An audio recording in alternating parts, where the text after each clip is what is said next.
Assalamualaikum warahmatullahi wabarakatuh. Perkenalkan, nama saya Diki Rismawan dengan NPM 101204555. Saya dari kelas F2 Manajemen. Tugas ini saya buat untuk memenuhi salah satu tugas EAS perilaku konsumen. Baik, langsung saja ke materinya. Peningkatan jumlah pengguna internet di Indonesia dari 30 juta orang pada tahun 2009 kini menjadi 171 juta orang pada tahun 2018. Perlu disikapi dengan bijak, khususnya bagi perusahaan yang ingin memenangkan persaingan bisnis. Perubahan perilaku konsumen sebagai akibat perkembangan teknologi informasi dan telekomunikasi harus teliti dan dikaji terus-menerus agar keputusan yang diambil bisa memenuhi keinginan dan kebutuhan konsumen. Perkembangan teknologi informasi kemungkinan untuk melaksanakan berbagai kegiatan dengan lebih cepat, lebih tepat, dan lebih akurat, sehingga kinerja dan produktivitas diharapkan dapat ditingkatkan. Peran teknologi informasi menjadi sangat penting pada saat ini dan pada masa yang akan datang. Sektor teknologi informasi dan telekomunikasi menjadi sektor yang penting. Pihak yang memiliki dan menggunakan teknologi ini akan menjadi pemimpin dalam bidangnya.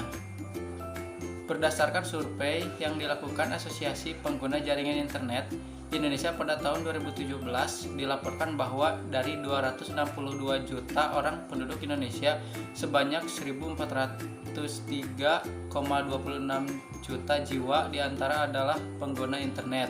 Dari permasalahan di atas, maka penelitian ini bertujuan untuk melakukan investigasi pengaruh dari perkembangan teknologi informasi dan telekomunikasi, terutama internet terhadap perilaku masyarakat Bandung dan sekitarnya, khususnya perubahan perilaku dalam melakukan pembelian, sehingga dapat ditentukan strategi yang sesuai agar bisa memenangkan persaingan bisnis. Menurut Kenshi Ohmae dalam bukunya The Mind of the Strategist, ada 3 hal penting yang harus diperhatikan dalam menyusun strategi bisnis, yaitu corporation, competitor, dan customer. Kemampuan untuk melakukan analisa kekuatan dan kelemahan baik di internal maupun pesaing, serta peluang yang muncul dari permintaan pelanggan menjadi senjata untuk bisa bertahan dan bahkan memenangkan persaingan. Dalam pengambilan keputusan terkait dengan strategi memenangkan persaingan bisnis, diperlukan informasi yang memberikan gambaran yang jelas terkait dengan keinginan dan kebutuhan pelanggan akan layanan dan produk yang diinginkan. Perilaku konsumen adalah suatu proses atau aktivitas yang dilakukan seorang dalam mencari, memilih, membeli, menggunakan, dan melakukan evaluasi terhadap suatu produk. Setiap konsumen umumnya memiliki pertimbangan sendiri dalam memutuskan untuk melakukan pembelian terhadap suatu produk. Secara umum, ada 2 jenis konsumen, yaitu konsumen rasional dan konsumen irasional. Keduanya memiliki ciri-ciri tertentu yang membuat keduanya bisa membedakan. Poin pertama yaitu konsumen rasional. Konsumen yang mengutamakan berbagai aspek konsumen secara umum, seperti kebutuhan utama, kebutuhan mendesak, dan kegunaan produk terhadap konsumen tersebut. Ada beberapa ciri-ciri konsumen rasional yang umum, seperti berikut. Konsumen rasional umumnya membeli suatu produk berdasarkan kebutuhan, bukan berdasarkan keinginan. Kemudian, konsumen rasional hanya membeli produk-produk yang sudah diketahui kualitasnya. Dan konsumen rasional umumnya membeli produk yang harganya disesuaikan dengan kemampuan keuangannya. Dan yang terakhir, konsumen rasional hanya membeli produk-produk yang memberikan kegunaan optimal bagi dirinya. Poin yang kedua yaitu konsumen irasional.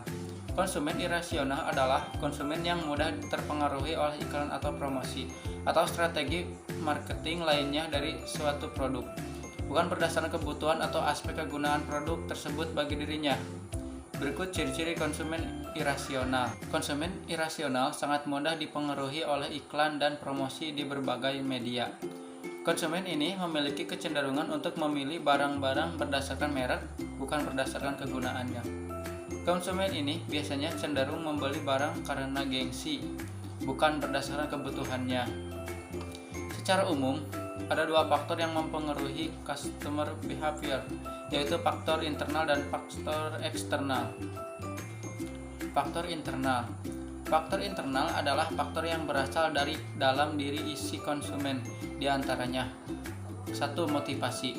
Motivasi adalah dorongan yang kuat dari dalam diri untuk melakukan aktivitas tertentu, untuk mencapai suatu keinginan, cita-cita, dan tujuan tertentu. 2. Ekonomi, yaitu tingkat ekonomi atau keuangan seorang yang dapat mempengaruhi perilakunya dalam mengambil keputusan untuk membeli suatu produk. 3. Sikap, yaitu tingkah laku dan atau tanggapan terhadap rangsangan dari lingkungan yang dapat mempengaruhi atau mengarahkan tindakan orang tersebut. Kemudian faktor eksternal. Faktor eksternal adalah faktor-faktor yang berasal dari luar diri atau lingkungan si konsumen, di antaranya 1. Kebudayaan. Kebudayaan yaitu segala sesuatu yang berhubungan dengan budi dan akal manusia yang menunjukkan cara hidup yang dimiliki bersama oleh suatu kelompok masyarakat tertentu dan umumnya divariasikan secara turun-temurun. 2. Kelompok sosial dan kelompok referensi. Kelompok sosial yaitu kesatuan sosial di mana individu-individu berinteraksi satu dengan yang lainnya. Sedangkan kelompok referensi yaitu kelompok sosial yang menjadi referensi dari individu dalam membentuk kepribadian dan tingkah lakunya. 3. Keluarga, yaitu kelompok sosial terkecil dalam masyarakat yang terdiri dari 1 atau 2 orang tua dan anak-anaknya yang umumnya tinggal dan hidup bersama-sama dalam satu rumah. Sistem informasi dan strategi bisnis. Persaingan yang sangat ketat di era digital ini menuntut perusahaan untuk bisa bersaing dan memenangkan persaingan bisnis, terutama di wilayah pasar utama. Ada 3 strategi yang bisa digunakan untuk bisa bersaing, yaitu yang pertama, menjadi produsen dengan biaya rendah. Yang kedua, melakukan diferensiasi produk dan jasa dengan memfokuskan pada bidang-bidang tertentu yang tidak terlayani oleh pesaing. Kemudian yang terakhir, mengubah segmentasi pasar dan target market yang hendak dilayani dengan tujuan untuk merubah ruang lingkup kompetensi, baik dengan cara memperluas pasar maupun mempersempit pasar. Agar bisa bersaing dan memenangkan persaingan bisnis, sebuah perusahaan harus memiliki keunggulan kompetitif. Hal ini bisa dilakukan dengan memberikan nilai kepada pelanggan lebih banyak dari pesaingnya, atau memberikan nilai yang sama dengan pesaingnya tetapi dengan harga yang lebih rendah. Suatu sistem informasi yang dimiliki perusahaan akan memberikan dampak strategik jika dapat membantu perusahaan dalam menyediakan produk dengan biaya yang lebih rendah daripada pesaing atau menyediakan produk dengan biaya yang sama tetapi memiliki nilai yang lebih besar.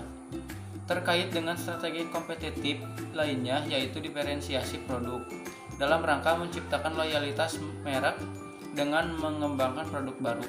Perusahaan ini juga bisa memanfaatkan sistem informasi yang dimiliki. Dengan menggunakan sistem informasinya, perusahaan bisa melakukan riset dan analisa pasar sehingga perusahaan dapat menghasilkan produk bagi pasar yang menjadi target dengan cara yang lebih baik dari pesaing. Suatu sistem informasi dikatakan baik jika mampu memberikan competitive advantage bagi perusahaan melalui penyediaan data dan informasi yang bermanfaat untuk menyusun strategi dan menetapkan teknik pemasaran dan penjualan yang lebih baik. Pengguna internet di Indonesia dari tahun ke tahun menunjukkan peningkatan yang cukup besar. Dalam kurun waktu 10 tahun, terjadi kenaikan hampir 6 kali lipat. Jika pada tahun 2009 menggunakan internet hanya 30 jutaan orang, maka tahun 2018 jumlah pengguna internet di Indonesia mencapai 171,17 juta orang. Berikut peningkatan pengguna internet secara lengkap dari tahun 2009 sampai 2018. Melihat pertumbuhan pengguna internet yang meningkat dari tahun ke tahun, kiranya perlu untuk mengetahui karakteristik dan perilaku pengguna internet khususnya di daerah Bandung dan sekitarnya, sehingga diharapkan bisa memberikan gambaran yang jelas tentang bagaimana masyarakat Bandung dan sekitarnya menggunakan internet. Berdasarkan survei yang dilakukan secara online pada bulan April 2022, diperoleh responden sejumlah 1.197 orang yang mengisi kuesioner. Jenis pekerjaan yang dilakukan oleh responden adalah sebagai berikut. Pekerja atau wira swasta 61,99%, ibu rumah tangga 16,62%, mahasiswa 7,77%, pelajar 6,27%, dan lainnya 7,35%.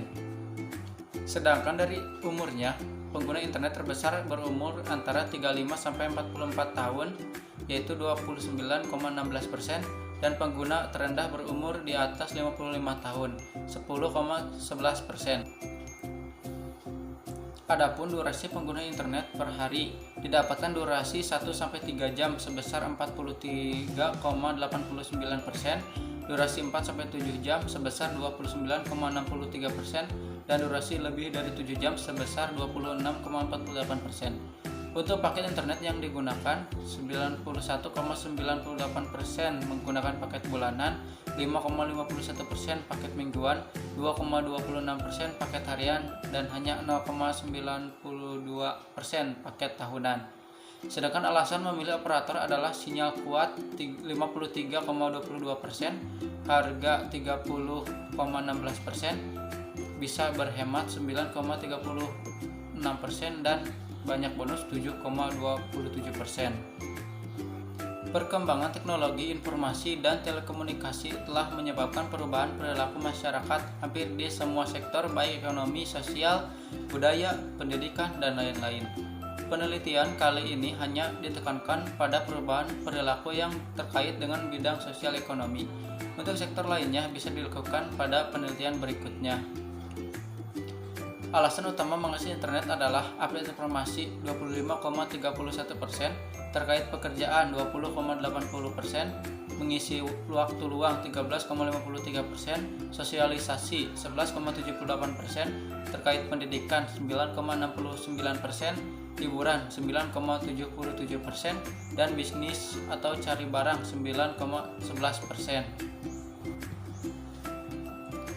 Untuk media sosial yang sering dikunjungi didapatkan 53,97% pengunjung Facebook, 15,4% Instagram, 11,3% YouTube, 6,2% Google, 5,51% Twitter, 0,58% LinkedIn, dan 7,85% lainnya. Media sosial yang dikunjungi berdasarkan penelitian, ada 98,58% masyarakat yang mengetahui jika internet merupakan tempat jual beli barang dan jasa. Adapun konten komersial yang sering dikunjungi adalah online shop sebesar 61,95%, bisnis personal sebesar 34,15%, dan yang lainnya sebesar 3,9%. Jenis transaksi yang dilakukan adalah pembelian tiket seperti pesawat, kereta, event masuk atau olahraga, dan lain-lain sebesar 46,81%, peralatan rumah tangga sebesar 40,44%, pakaian sebesar 6,56%, dan pemesanan hotel sebesar 6,19%. Untuk pembayaran juga dilakukan dengan beberapa jenis pembayaran, lewat transfer ATM 5,8,07%, bayar di tempat atau COD sebesar 22,47%, internet dan SMS banking 14,39%, kartu kredit 3,90%, dan e-money 1,11%.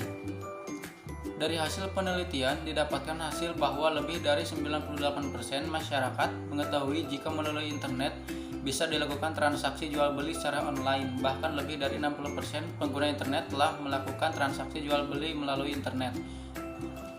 Frekuensi transaksi jual beli yang dilakukan menunjukkan data hampir 40% responden melakukan transaksi kurang dari 1 bulan sekali, atau bisa dikatakan selalu melakukan transaksi secara online tiap bulannya. Dari data ini terlihat bahwa ada perubahan perilaku jual beli yang dilakukan oleh masyarakat, di mana transaksi jual beli sudah mengalami pergeseran. Jika sebelumnya transaksi dilakukan secara langsung, di mana antara penjual dan pembeli tertentu dan pembeli bisa melihat produk yang diinginkan secara langsung. Namun saat ini antara pembeli dan penjual tidak bertemu secara langsung, tetapi transaksi dilakukan secara online dan produk yang diinginkan hanya bisa dilihat melalui foto. Spesifikasi detail tentang produk biasanya diberikan bersamaan dengan foto yang ditampilkan. Berdasarkan data penelitian, diketahui bahwa masyarakat telah memiliki ketergantungan kepada internet.